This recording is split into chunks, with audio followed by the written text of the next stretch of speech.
Boa tarde a todas, a todos, a todes. Hoje é um dia muito especial. Nisinha está emocionada, mas credo que, em primeiro lugar, excusar por el meu portunhol. Eu não falo brasileiro, mas vou tentar que a gente possa compreender e comunicar-me mais ou menos bem. Eu entendo tudo, mas o meu portunhol é assim. Hoje é um dia, como falo, muito especial porque esta noite, não, se celebra quase 30 anos que Leonilson não está com nós. E credo, falando hoje com a Fernanda, não, como ha mudado, não, a sociedade. E creio que é muito importante entender o trabalho de León e que podemos aprender dele. Creio que essa não é solamente fazer uma homenagem, que também é continuar a memória dele, mas também é que podemos aprender dele nestes 30 anos que já não está com nós e como a sua obra ha permanecido. En este sentido, me gostaria muito esta primeira atividade que estou fazendo como curador e como contertúlio desta palestra, se engloba dentro de um projeto mais grande que estamos fazendo junto ao projeto Leonilson, de diferentes atividades. A primeira era a reposição da Capela Morumbi, e aí quero agradecer como imediatamente o Enrique foi muito rápido e viu a importância de volver 30 anos depois a começar esta série de eventos. Também a palestra, e quero agradecer a Ivo e a Fernanda, e como não, a Nisinha e toda a família, Gabriela, Ana, são toda a equipa que realmente estão velando por a memória do legado plástico e o legado também político da obra de León. Mas também queria agradecer este projeto, como falo, vai estar encaminhado dentro de uma estrutura mais grande que eu he denominado Leonilson Corpo Político. Corpo não solamente por a ideia de la construção, ¿no?, anatómica e material, sino entender que com 30 anos de distância, hoje podemos entender também o trabalho desde a ideia, se ha falado muitas vezes, a ideia de autobiografia, de ficcionalização, também de como vida e obra estavam paralelo.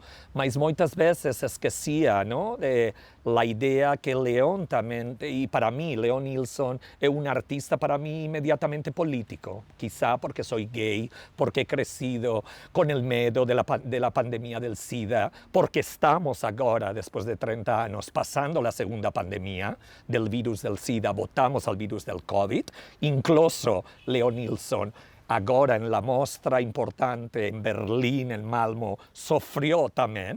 La mostra increíble del KB solamente estuvo aberta 2 semanas, solamente 2 semanas, porque la pandemia también. Ese virus también que nosotros podemos aprender de una pandemia y de otra, ¿no? En ese sentido. Mas para mí es muy importante entender y reivindicar esa postura de él con respecto a toda una implicación política entendida para mí justamente como lo que significa la política. La política viene de la palabra polis, que es la ciudad, ¿no? Es como cómo estructurar las leyes y los protocolos de la ciudad. ¿Qué significa ser ciudadano? Por supuesto, podemos falar, e han habido muitas mostras, muitos textos, ¿no?, de falar la importancia de las ciudades, ¿no?, de ese viajero incansable que era Leonilson, ¿no? Ámsterdam, São Paulo, Nova York, Madrid, Milán, Pequín, muitas, ¿no? Mas também ele era um indivíduo que justamente en ese sentido de entender la polis y la ciudad, los deberes y los derechos también como un individuo, ¿no? Y creo que a partir de ahí, la idea de hacer esta palestra era, después de 30 años y de poder ver la instalación de dos figuras, qué importancia tiene como final de su carrera, mas también entender la política que está detrás de todo ello, no solamente con esta pieza, y a partir de ahí voltar del final más al principio, ¿no? Ir backwards, ¿cómo se dice? Como para como revolta, para revolta. Então, esta é a primeira iniciativa e agradeço muito todo o esforço, tanto de projeto de O'Nilson, do museu também. Mas depois, el 5 de agosto, vamos a fazer uma mostra, mais com obra, não com a instalação, com diferentes desenhos, bordados, instalação também, como não, alguns dos dibuixos que Ivo puso na pinacoteca de la Folia, aquela exposição, e para entender essa dimensão de corpo político, que significa entender a política e a ideia de la política dentro de uma pessoa que, se fala com os seus amigos, era, mas ele não era um ativista, ele não era... Mas que significa ou de que maneira podemos entender o ativismo? Então, vou a começar, como se diz, amarrando o que estamos tendo aqui detrás, que é justamente... Como? Atrelando, não sei como... Amarrando, perdão. Amarrando, porque para mim, a instalação de duas figuras é uma instalação que recolhe muitos desses pensamentos, de essa ideia del final de la sua vida e del final de la trayectoria de un artista, como se presenta, mas também quais são as suas maneiras de entender la política. En primer lugar, para mí, la instalación, León tiene otras instalaciones con los libriños, tiene los zapatiños con sal, tiene otras maneras de entender la escultura también, no solamente la pintura y el diseño, donde él realmente creo que desarrolló artísticamente y estéticamente más el su trabajo, mas creo que justamente con esa imposibilidad de volver a pintar, ¿no? Por tomar, saben que los pigmentos eran muy fortes, él tuvo que parar de pintar y por eso viró para los bordados y todo eso. Mas esta pieza para mí es justamente un juicio. ¿Un juicio? Judgment, un juicio. Es como un juicio final.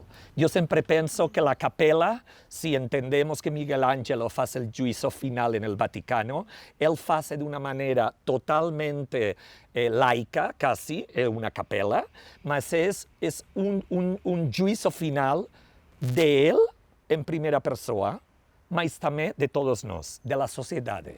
Es como arribó a un momento en el que un cuerpo enfermo, un cuerpo estigmatizado, él había dicho públicamente y había reconocido su enfermedad y toda la discriminación que tenía que tener, cómo sintetiza en estas cuatro figuras. Van a ver diseños originales en la vitrina. Tienen también una figura más, que es el travestiño de travesti. Él hace una figura que nunca la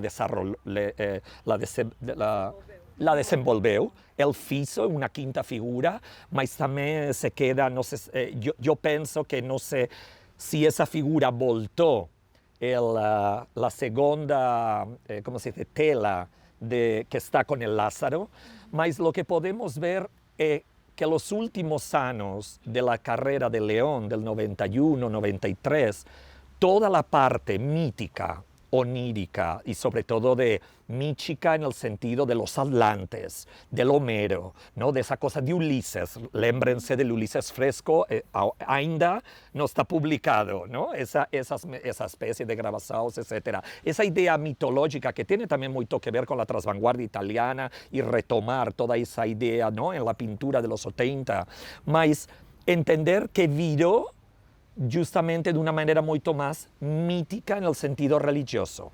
Y cuando proponen hacer esto, porque las cruces, podemos pesquisar que del 90, 91 hasta ahora, hasta el 93, él tiene mucha relación con la religión católica. Está claro que la sua mãe era una señora muy religiosa. Él había y tenía, mas toma muchos referentes de eso. Mas acá, para mí, es muy fuerte arribar y están al fondo, parece casi, yo que vengo de un país totalmente ainda monárquico, ¿no? Parece un trono, parece el rey y la reina, the queen and the king, ¿no? Parece son dos camisas, no hay una relación de género, mas parece como the judgment, ¿no? La corte. Y esa corte, ahí vamos a ver que es la disparidad de la sociedad, ¿no? Para mí, como esa de buen corazón y los de la falta moral. En la moralidad ya hay una relación con esa política. Él está haciendo también un juicio moral a la iglesia, maybe, o a todos nós, porque él está siendo juzgado. Pero lo que vamos a ver es que con esa figura de Lázaro, ¿no?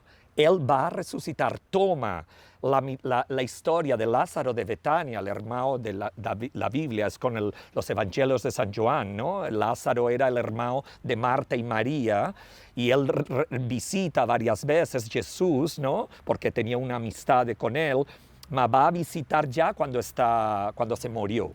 Entonces, esa idea de retornar y vivir eternamente, esa es la idea. Por una parte es el juicio que hace a la sociedad, pero cómo él se salva y cómo el su legado se salva eternamente.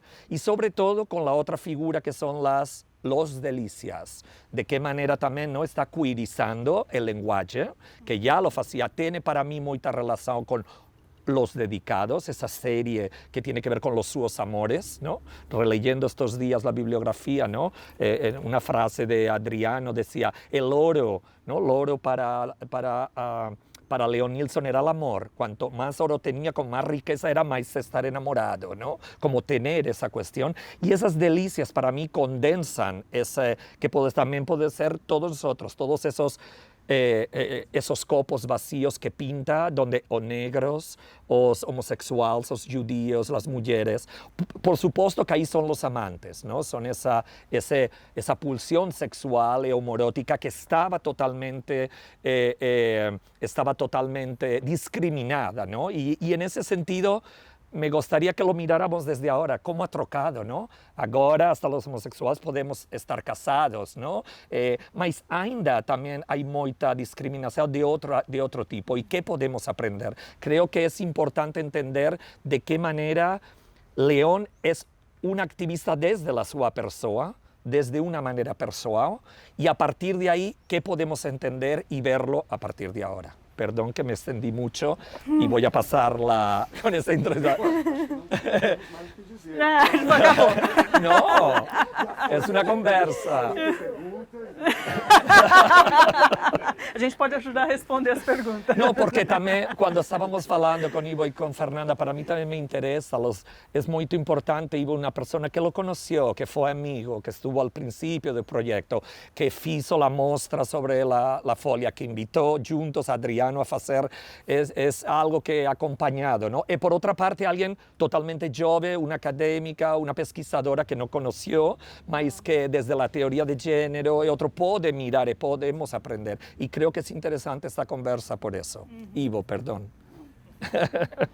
O que falar, né? Assim, quer dizer, eu, enfim, pensei, anotei uma série de coisas, mas eu queria dizer que é o seguinte, quer dizer, sempre muito forte, né? Eu cheguei mais cedo, ainda não tinha tantas pessoas, eu entrei, a capela estava vazia e eu então tive a possibilidade de entrar e eu fiquei profundamente emocionado, chorei, entendeu? E me bateu uma saudade enorme, assim, como nunca. Assim. Fiquei pensando o que ele pensaria de tudo que está acontecendo, entendeu? Assim, como estaria a acidez dele, entendeu? A secura que ele tinha, a ironia, entendeu? Do seu pensamento, dessa coisa, como ele estaria reagindo a essa coisa toda, né? Quer dizer, e também, ao mesmo tempo, pensando no trabalho, né? Que era o objeto que a gente está falando aqui, do trabalho da capela, né? Essa instalação, que é um trabalho, é um final, né? Quer dizer assim, e pensando nisso, quer dizer assim, é interessante entender o conjunto da obra do Deus, que a partir do momento em que ele fica consciente da sua condição, das suas circunstâncias, dos seus coisas, ele trata, parece que de amarrar uma coisa, fechar um bloco de trabalho, fechar um pensamento, construir um testemunho do seu tempo, né? E ele faz isso que ele chega ao ponto de fazer a encenação da própria morte, né? a gente sabe quanto ele era teimoso. Não se entregava. Entendeu? E é interessante porque é uma coisa operística, assim, ele tem uma coisa de gran finale, né, assim, entendeu? E ele é curioso porque quando a gente pensa em outros artistas dessa geração, o Jorginho Guinle, o Paulo Garcês, o Alex Valaude, o Rafael França, e mesmo fora, né? o Félix Gonzalez, o David Wojnarowski, o Pepe Spaliu, que na verdade é um artista que também mereceria uma exposição junto com o Leonilson, né? E essa turma poderia ser uma exposição. O Leonilson parece ser ao contrário desses outros, ele conseguiu fechar uma coisa, ele fechou uma obra, ele fez a sua obra, essa ideia, né? Então tem um artista, né? Quer dizer, então, o Agostinho levantou uma série de questões nas nossas conversas, né? Quer dizer, se essa ideia de eternidade, de posteridade, né? Delicado. Né? Como se ele estaria tratando disso, né? Se esse trabalho tem a ver com esse trabalho, sim, tem a ver, entendeu? Sim. Mas eu acho que ele não estava preocupado com a eternidade, Agostinho. Acho que ele estava preocupado com a posteridade. A geração dele mesmo, entendeu? Assim, quer dizer, ele sabia, ele tinha um afeto enorme pelos novos artistas que chegavam, pelos sobrinhos, que a gente sabe, né? Então ele tinha essa coisa, era a preocupação de que alguma coisa ficasse no tempo que correspondeu a ele, né? Que somos nós, a geração dele, né? Então me parece que isso, e entender, né, como é que ele construiu isso, né? Quer dizer, assim, a gente se chama a atenção do fenômeno da AIDS, dessa questão, né? Quer dizer, era importante, no meu modo de ver, é que enquanto o momento da AIDS, a crise da AIDS, assim, eu posso dizer que agora, quando começou a pandemia e a gente se fechou em casa, o terror que nós, viados, passamos naquele momento, entendeu? Assim, a gente sabia que ia ser agora era coletivo.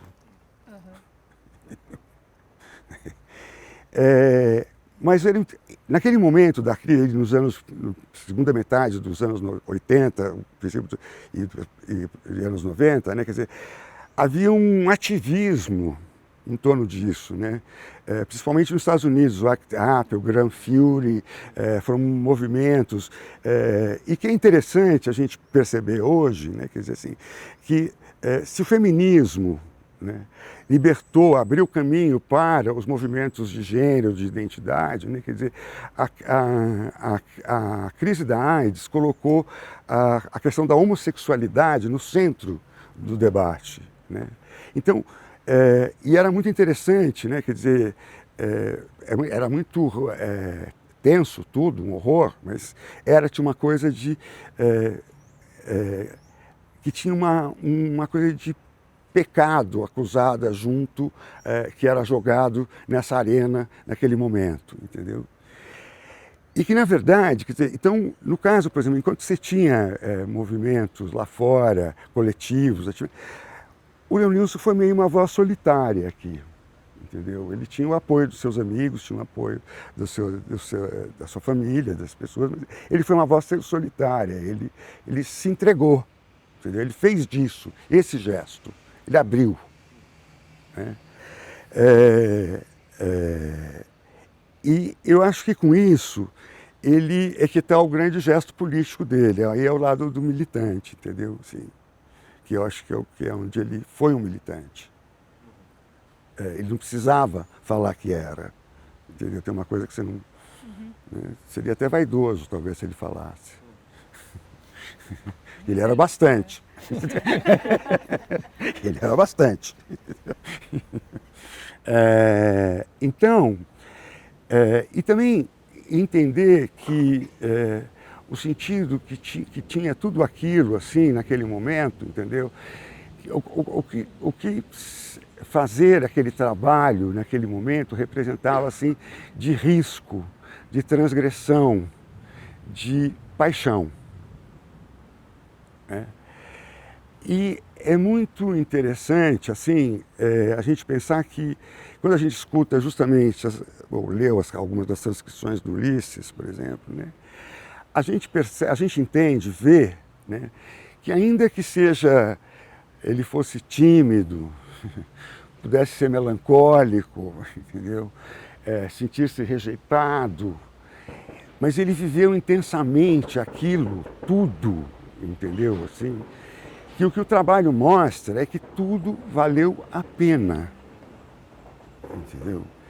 Então, eu acho que essa é a lição maior para a gente, né? Para os pósteros, entendeu? A gente segura porque ele mostrou para a gente que valeu a pena.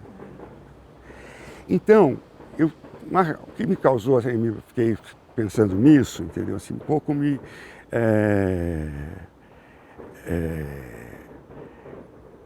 incomoda um pouco, assim, a gente tomar esse trabalho da morte como a celebração da vida dele. Me parece que a vida dele está muito mais, assim, antes disso. Quer dizer, é como essa energia que ele colocou, essa paixão mesmo, né? Assim, entendeu? Ele tinha que estar, ele estava apaixonado todo instante, né? Quer dizer, todo trabalho está lá, ele entrega o objeto do desejo dele, né? Quer dizer, então, quando aqui a gente vê que ele se entrega, está tudo assim como que se desfazendo, né? Quer dizer, entendeu? Não sei, era isso. Obrigado, Fernanda. Teria outras coisas, mas depois a gente vai falando aqui. Mas depois, sim, eu também estou apontando algumas coisas que você falou para retomar, Fernanda. Então, para mim é uma honra, uma alegria estar aqui e para celebrar a vida do Leonilson, né? O convite do Agostinho vem para pensar o que é que a minha geração, que não estava presente naquela época da vida do Leonilson, pode tirar daí, né? Pode entender como importante para continuar, digamos, a missão que ele começou. Eu confesso que eu vi a exposição do Leonilson em 2014, quando eu estava aqui no Brasil, que foi a que o Adriano Pedrosa fez na Pinacoteca. Aquela exposição me emocionou muito, principalmente a parte final, onde tinha um vídeo, né, que fazia um fechamento assim, de tudo que a gente via do processo dele com os desenhos e os bordados. Mas eu não me aprofundei, eu confesso que eu não me aprofundei assim no trabalho dele, né? E agora esse convite foi para mim uma oportunidade de estar com o Leonilson essas últimas semanas, 24 horas por dia. E isso tem um efeito energético. Ele fala sobre isso, né? Ele fala para Lisete na entrevista, né? O meu trabalho tem uma coisa que você não está vendo e talvez o público não veja, mas é uma potência energética enorme. E eu senti isso, sabe? Não teve, como o Ivo falou, não tem como você não se emocionar, estando assim, tão intensamente em contato com ele, né? Desculpa pelo temblor, a voz tremida. E foi muito bom, e eu aconselho, eu vejo que até tem uma pessoa ali com o livro dele, esse livro é maravilhoso.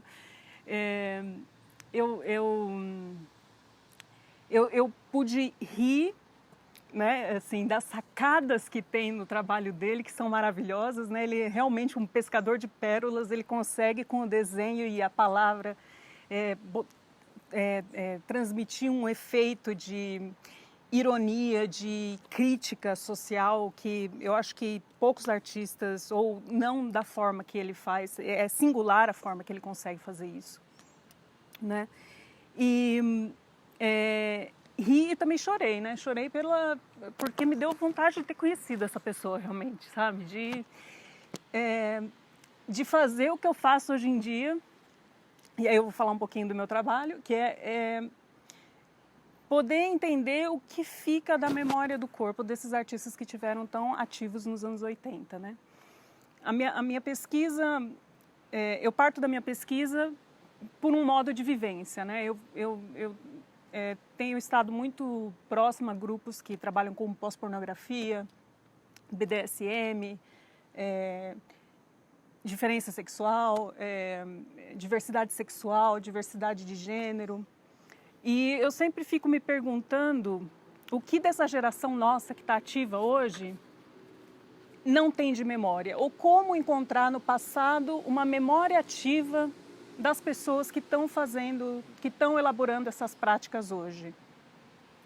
E pensando nessa questão é que eu fui para o passado para tentar entender por que a memória desses grupos que estiveram ativos e que para mim era uma elaboração fictícia no começo, né, mas que realmente existiram, foi suprimida na sociedade, né? Qual é o processo pelo qual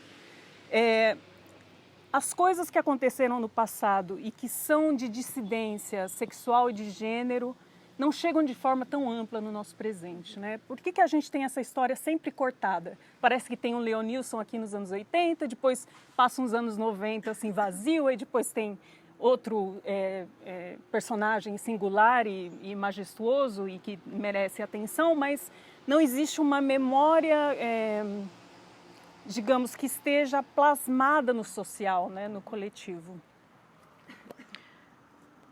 E esses episódios, essas pessoas existem, né? E o meu trabalho tem a ver com voltar e entrevistar e gerar uma memória que talvez não esteja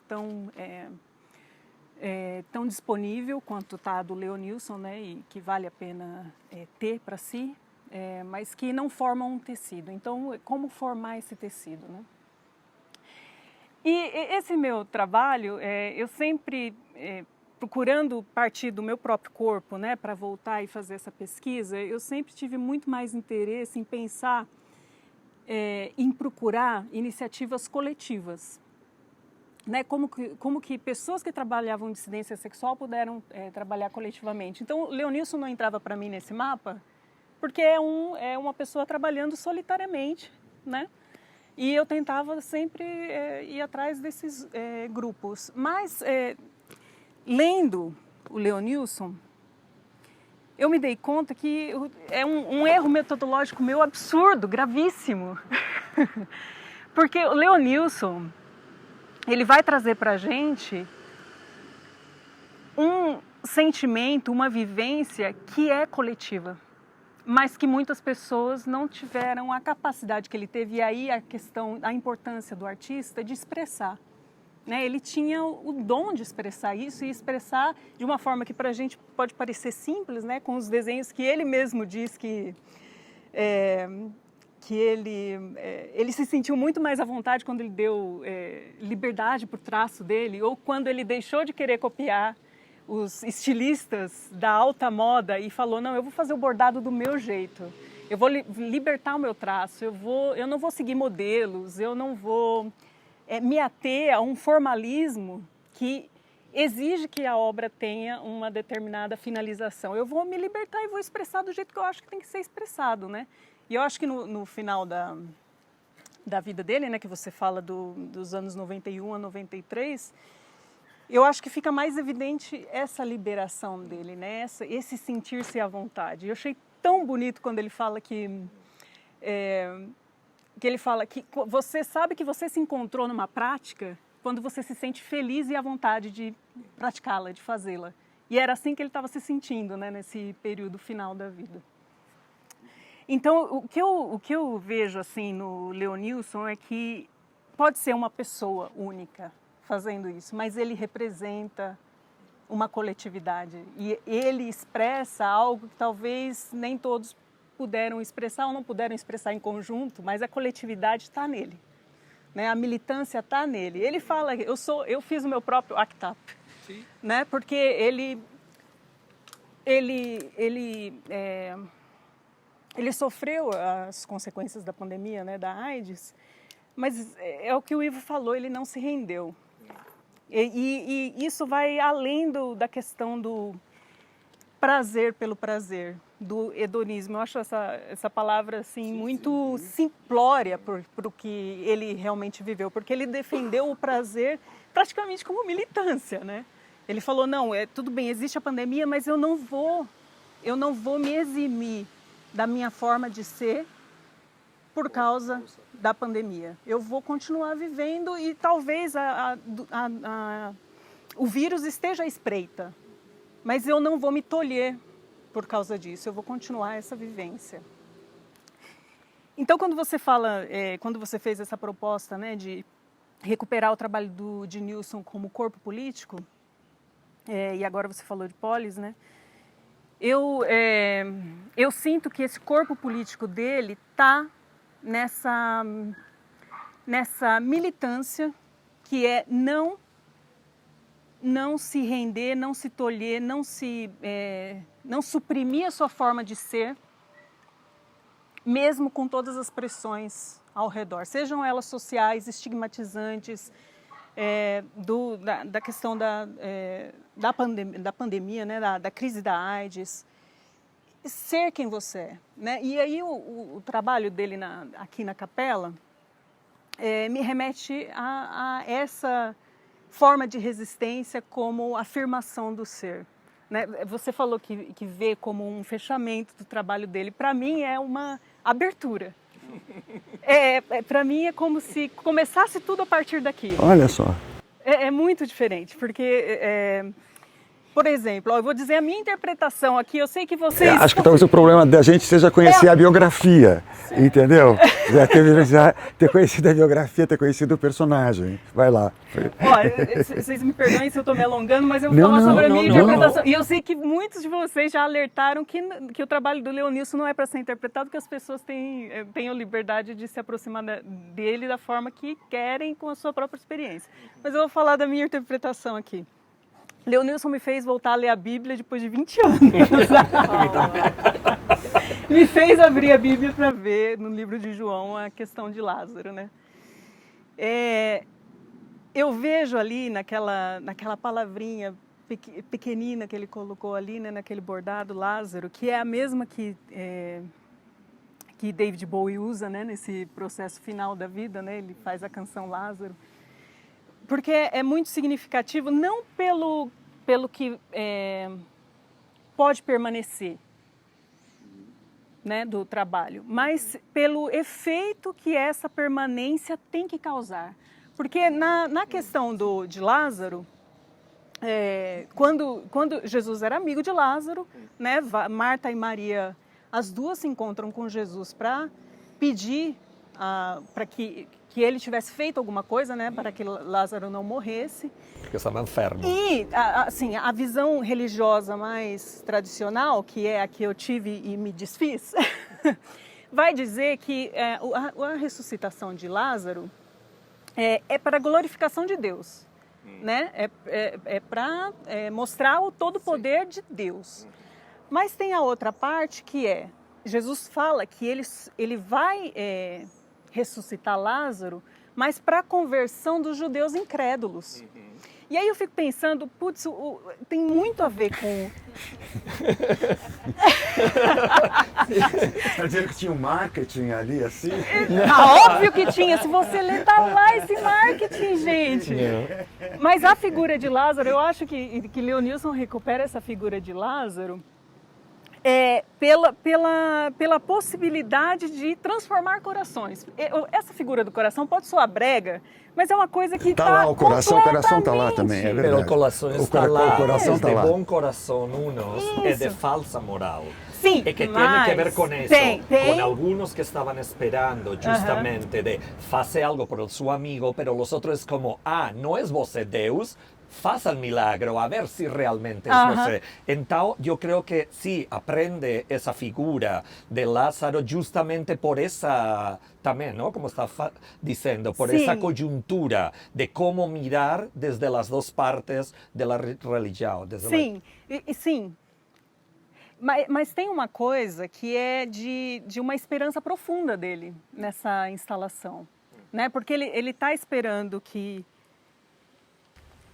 Fale.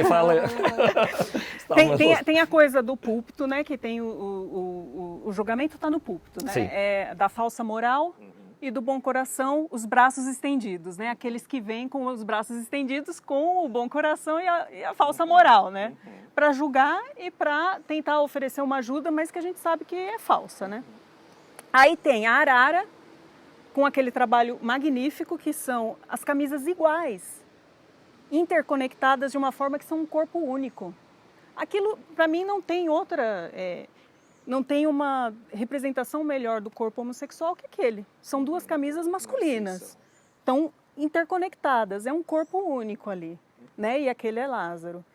O voal, ele sempre fala sobre o voal como a presença da sensualidade, né? Que ele gosta daquela transparência. E é isso dentro de uma capela, né? Ou seja, é como se ele dissesse que, mesmo que tenham me negado o espaço dentro desse lugar sagrado, eu vou dizer o que para mim significa esse lugar e vou me colocar lá dentro, mesmo que não queiram. E Los Delícias, né, que sempre estão... Ele tem outras instalações em que ele coloca os delícias ou os amantes, ou, meio distanciados, mas a questão é que estão presentes. Estão presentes dentro dessa instituição religiosa que tem sido instrumentalizada, ou que foi muito instrumentalizada nos anos 80 para apartar, para discriminar parte da sociedade. Eu acho que na crise da AIDS mais ainda. E a gente sabe que toda a relação que isso guarda com a colonialidade, quando eu digo, o que permanece de uma educação colonial no nosso pensamento e modo de vida hoje. A religião. Como espanhol. Sim. Lo que trajimos. Sim, mas aqui no Brasil, talvez a gente...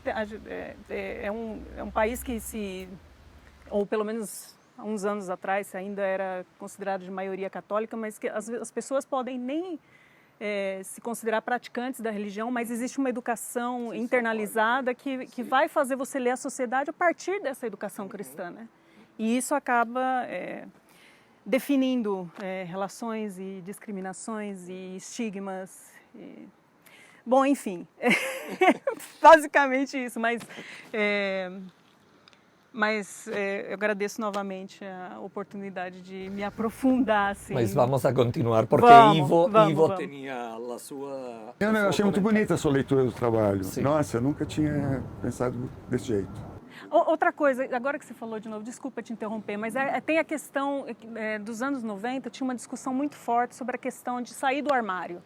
Né? E é interessante que ele bota um armário, a estrutura do armário dentro da igreja, né? Dentro da capela, mas ele não põe um armário fechado, ele põe só a estrutura, ele põe um armário aberto. Ele não tem ninguém saindo do armário, o armário simplesmente ele está onde ele está. Não tem uma saída do armário, né? Não precisa sair do armário. Ele está lá, ele está presente. E a gente conversando, quando a gente estava... Desculpa, gente, mas é que eu tenho que falar isso. Quando a gente estava planejando essa fala, né?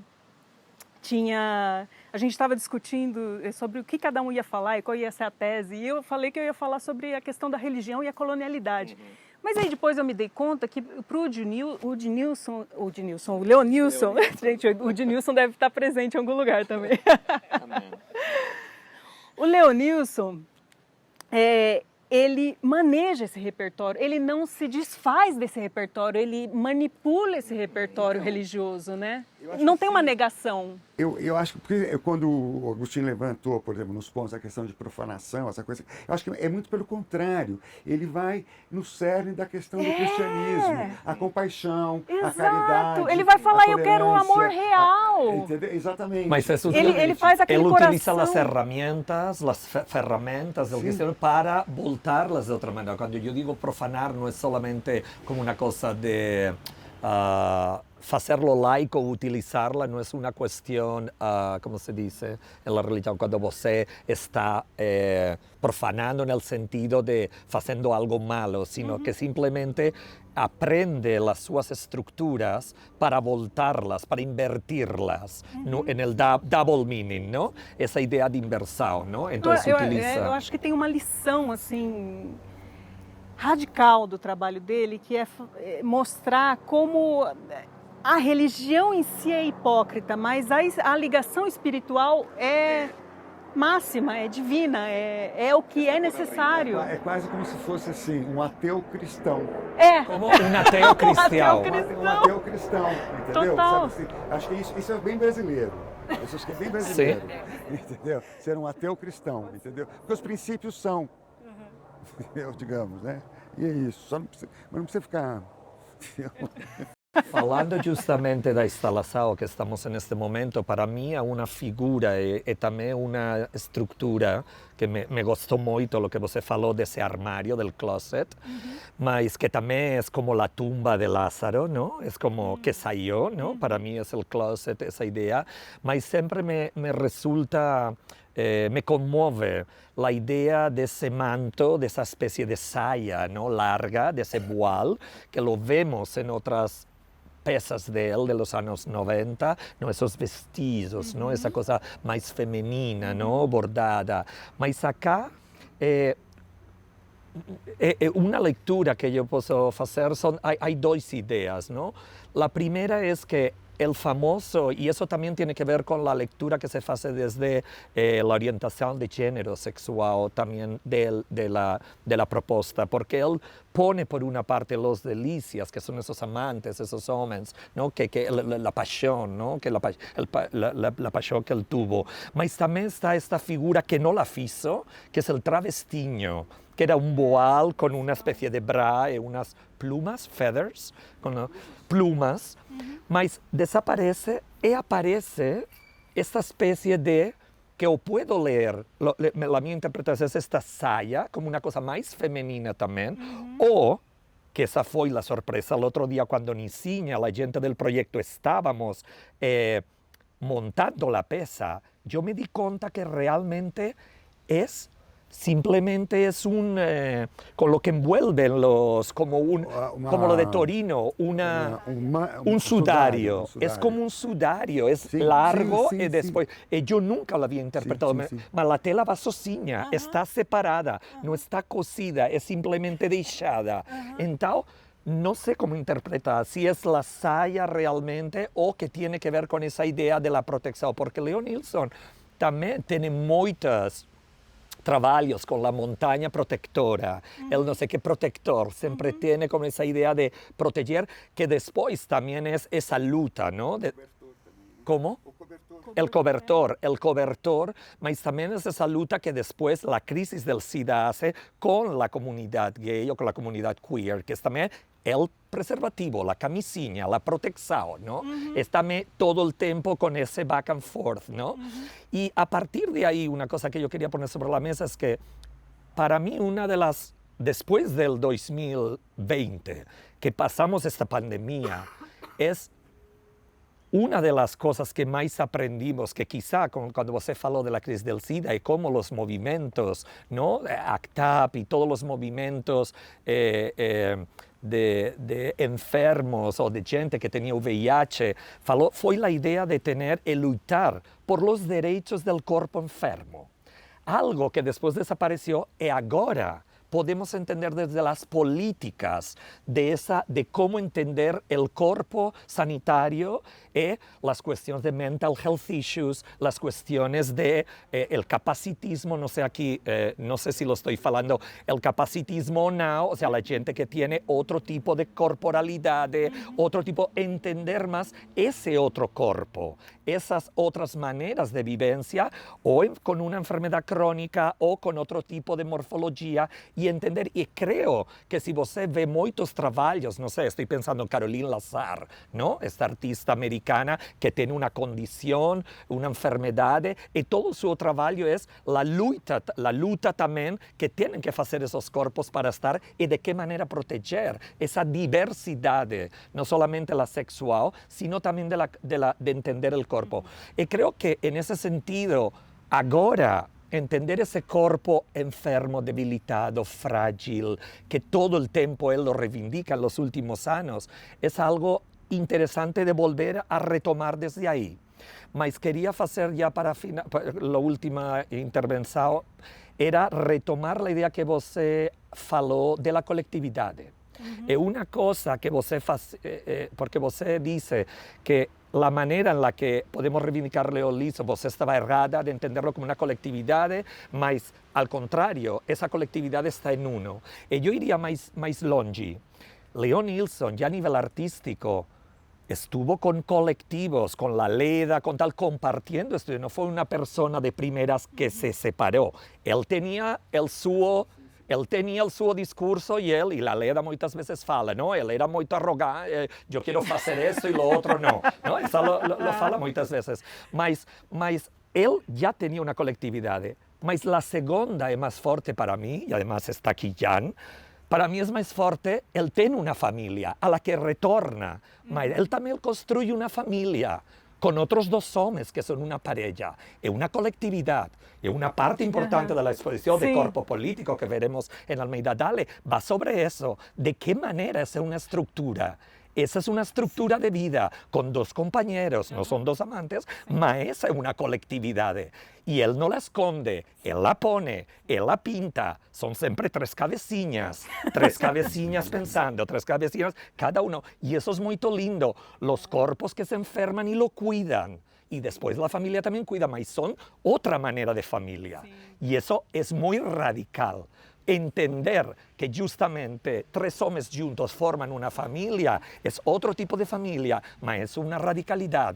E isso é muito lindo também, hasta o dia de hoje, que Jan e Edu estão aqui. Sim, eu tenho que fazer um meia-culpa e eu acho que esse meia-culpa merece ser coletivizado, que é pensar, a minha metodologia de voltar para esses grupos e entender literalmente uma coletividade tem a ver com uma formação de esquerda, né? Que o coletivo... que tem uma bandeira como tal, só pode ser valorizado se for dessa forma. E os movimentos de esquerda nos anos 80 foram campeões em silenciar outros tipos de... Exatamente, ignorar. Aliás, até hoje. Sim. Sim. Onde estamos mesmo, né? Entendeu? Pensamos que temos espaço aí, de repente, né? Entendeu? Te pegam esse espaço ali, assim, é tomado. Entendeu? Acho que não mudou, entendeu? Assim, sim, não mudou, sim. Né? Então eu acho que também tem isso. Tem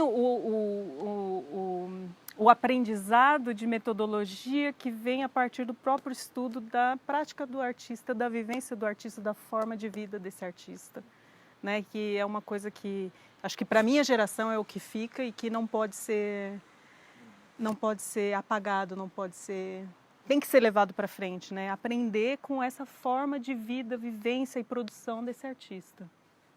Né? Ivo, querida. No, yo tenía una pregunta para vocês, ya separándonos un poco más de la figura de Leon, ¿no? Y poniéndonos más como historiadores o pesquisadores de entender, ¿no? De qué manera pasar ese legado, no de Leon, sino nós, qué legado pasamos, de qué manera la figura de Leon puede ser anclada, no solamente en esos... artistas que você falou, não? Ao princípio dos anos também 80, mas como e de que maneira, que constelação pode para uma historiografia do arte brasileiro, porque o arte latino-americano eu creio que está, você falou, não? De Félix González Torres, não?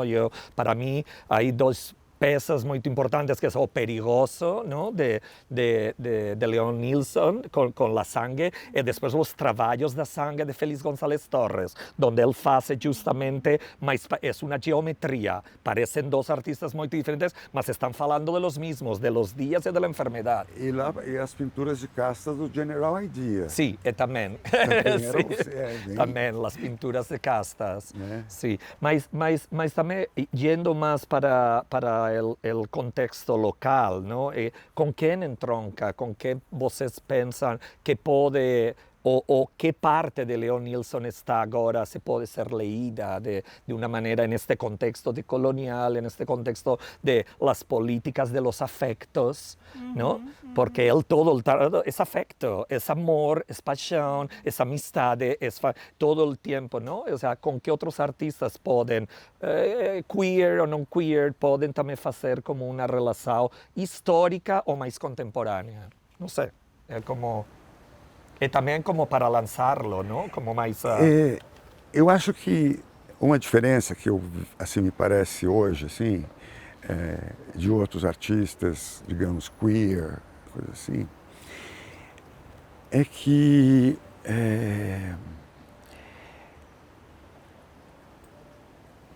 o Leonilson tinha, se por um lado ele buscava fazer algum tipo de statement, afirmar coisas, entendeu?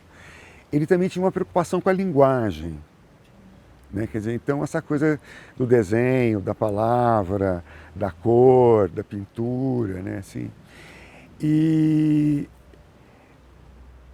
me parece que é tudo meio também assim, falado, jogado, vai espocando assim, né? Pontos, e vai pontuando coisas que vão chamando a atenção, né? E hoje me parece que muito do que a gente vê dessa coisa queer, ele já tem uma narrativa pré-estabelecida. Sim. Entendeu? Sabe assim, quer dizer, isso para mim é uma coisa bastante complicada, assim, entendeu? Quer dizer, É como se a bandeira já existisse. não, mais como se a experiência já fosse. Entendeu? Que eu acho que é mais grave. Entendeu? Sabe assim? Quer dizer, Ou levanta a bandeira sem experiência. sem a experiência, exatamente. Levanta a bandeira sem experiência. Entendeu? Sabe assim? Mas yo creo que también es porque hay un resorte teórico que desde los 70, desde después de la segunda ola del feminismo, los estudios queer y con la crisis de SIDA, fue muy fuerte como a partir de ahí el engranaje de la teoría de género propiciada desde un cuerpo en forma y la teoría queer, Donald Cuspig, ¿no? Mayormente que ese es siempre yo tengo ese problema con anglosaxona, ¿no? Yo soy español, mas estudiamos siempre desde el feminismo Martha Rosler o Donald Cuspid, ¿no? Antes que mirar a Pepe Spaliu desde España o Cristina Miralles, por eso, Fina Miralles, ¿no? Mas creo que ahora lo que pasa es que el resorte teórico está y en la etapa de Leonilson no hay, no. Hay histórias, Se histórias constitui com ele. Sim, ele é constituinte da coisa, ele é constituinte da coisa. Mas eu acho que também, hoje também, se a gente tem que olhar, que já não é também aquele corpo, é um outro corpo, porque nós estamos falando já de travestimento, de travestis, de no binary, de uma outra coisa. Quer dizer, assim, é como assim, é o que eu falei, quer dizer, aquilo foi uma etapa. Né? Quer dizer, assim, ele registra essa etapa, né? Dessa crise, de como que esse corpo se apresentou, como ele foi atacado, né? Quer dizer, e agora a gente já teve conquistas. Mas né? ele é muito visionário, porque fazer esse dibuixo de travestinho também e colocar não somente as delícias, que já é uma figura que supera o binarismo, ficar que al final no lo hizo, pero poner y hacer todas estas telas también como una idea de travesti, ¿no? De esa diversidad sexual o de un género que puede mudar del masculino al femenino o neutro. Es muy visionario. Ahora estamos reivindicando, y yo cada vez que vengo a Brasil, y me gusta, ¿no? Ver más artistas trans, ¿no? La Lía, estuve en una palestra increíble que hizo en la Jacqueline Martins y otros, y creo que es importante, mas eso ya, León, está ya visionando. Sí, ele está abrindo o caminho. Hay una, por ejemplo, también hay una pintura que a mí me gusta mucho, que veremos en la exposición de Almeida Dale, que es O Hombre Moderno. Y cuando yo la vi, siempre con Lisette, ¿quién es? Osvaldo Andrade, que es con una flor, parece como un... Y no, es un amigo, amante suyo, mas era un hombre que en aquella etapa estaba fuera del closet. Tenía mujer, tenía 2 meninos, mas tenía mucha boa relación con la mujer, que ahora puede ser algo normal, mas ninguém estaba fuera del closet. Y para él eso era la política de ser moderno, ¿no? Ya estaba aventurando, esa es la modernidad. No es la modernidad solamente literaria, por supuesto, pero eso es ser moderno también. En ese sentido, él va, yo creo que un paso más allá, hace homenaje de todas esas diversidades sexuales en el modo público de expresar, de ese fuera del closet que estamos viendo. Eu fiquei na dúvida, quando você perguntou dos artistas, né, mas a exposição na Web Day vai ser só do Leonilson? Solo de Leonilson. Vai ser em diálogo Não, solo de Nilsson. Não, eu lhe falava mais historiograficamente. Se você pesquisar, tem um artista chamado Juca Fis, Uhum. tá? Que assim, de tudo que eu ando vendo, né, eu acho que ele desloca mais ainda do que, né, que nem né, já tem um discurso, ele desloca desse discurso e trabalha na educação, sabe? No, eso es lindo, ¿no? A mí lo que me gusta es eso, que nós, como pesquisadores, vemos la figura de Leo Nilsson, mas também é interessante, ¿no? Como que a nova geração pense também essa nova forma de reagrupar o legado de Leo Nilsson com outro futuro, ou de que maneira entender as suas práticas e a sua política desde os diferentes rangos e, ¿no? Meterlo dentro de la realidad de ahora, porque esta realidad es la de hace 30 anos, ¿no? Mas muito visionária. Sim. Uma pessoa que me veio à mente assim claramente quando você falou sobre isso, né, sobre essa constelação do Leo Nilsson, que trabalha muito com a questão intimista, né, do desejo homossexual, gay, travesti e ainda, sei lá, outros mais, porque vai se associando, né, com outras lutas. Eu acho que é o Rafael RG. Assim, as descrições do Rafael são muito né, na mesma linha do Leo Nilsson, assim, de elaborar esse desejo que ninguém tem coragem de botar para fora, mas que ele vai dizer ali, linha por linha, o que está removendo dentro, né? Rafael RG A sua mostra ao Sesc, que tinha essa instalação com a outra artista, era muito forte. As frases que tinha e também utiliza muito o texto, não? Sim. Lindo. Isso me lembra muito essa associação, né, com outras experiências, com o corpo e com a sexualidade, mas ele tem trabalhos dele mesmo super intimistas, né, os diários e tal. Me lembra muito Leo Nilsson. É lindo, não? Finalizar justamente fazendo esta espécie de ligação com o presente, não? Porque eu creio que o interessante não é solamente ver, não? E entenderlo como uma coisa do passado, sino que aprendemos e de que maneira isso está vigente, não sei como. Vigente, né? E como ele abriu, né, esse caminho para a expressão, né, para botar essa expressão para fora. Não sei se Ivo, Fernanda querem añadir alguma coisa. Ou se, para começar a abrir, estamos já 1 hora falando, muito tempo, não? Se não há nenhuma coisa, creio que há muitos amigos, gente que sabe mais que nós, como o Jan, a Lisette, não? Podiam estar aqui falando eternamente sobre estes temas, mas realmente agradecer a los museos e a la Capela, a Nisinha, como não, agradecer a Ivo, a Fernanda. Vamos a voltar a ver de novo con otros olhos, ¿no? Esa capela y estar hasta las 5. Y a todos vocês agradecer la asistencia y nos vemos también a partir del día 5 de agosto en Leo Nilsson Corpo Político, que será otro capítulo diferente, en este caso público, no privado. Son 2 cosas diferentes en la Galería Almeida Dale para fechar. Después habrá una publicación sobre este homenaje de 30 años con otras mostras que también están sucediendo de otros curadores en Fortaleza, en otros sitios. Agradeceros e muito obrigado a todos vocês. Tchau.